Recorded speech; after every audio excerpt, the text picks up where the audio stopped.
Hello again! This is the upgraded version of a system I showed you over a year ago.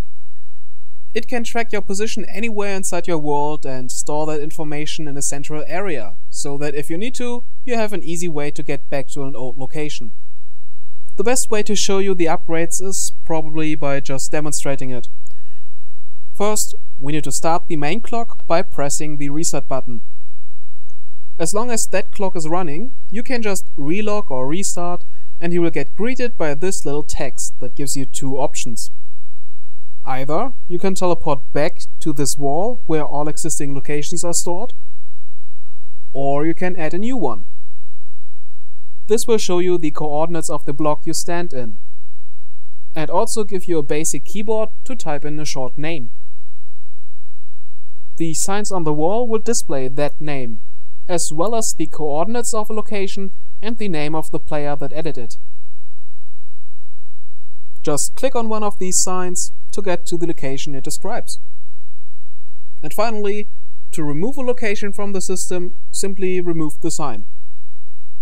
The whole system uses relative coordinates, so you can take the schematic, for which you can find the download link in the description below, and paste it anywhere in your world.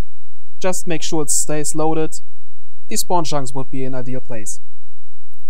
And now let me show you how some of this stuff works. The X and Z coordinates are tracked just like in the old version, by testing how far the player would have to go to reach the world border. Testing which side of the border an entity is on can be done with the execute command.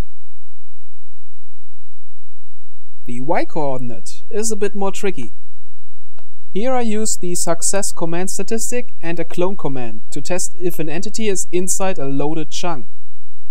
And therefore I know how far from the bottom of the world you are.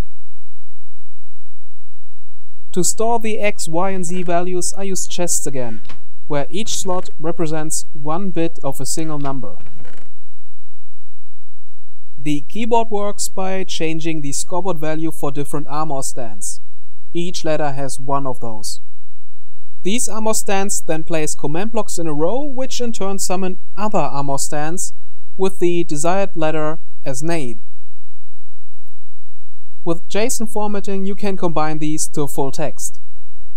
Maybe just to mention it, finding a free spot on the board works by counting the number of air blocks in specific areas. You can use the command statistics for affected blocks in combination with a filtered clone command for that. That's it from me. Thanks for watching.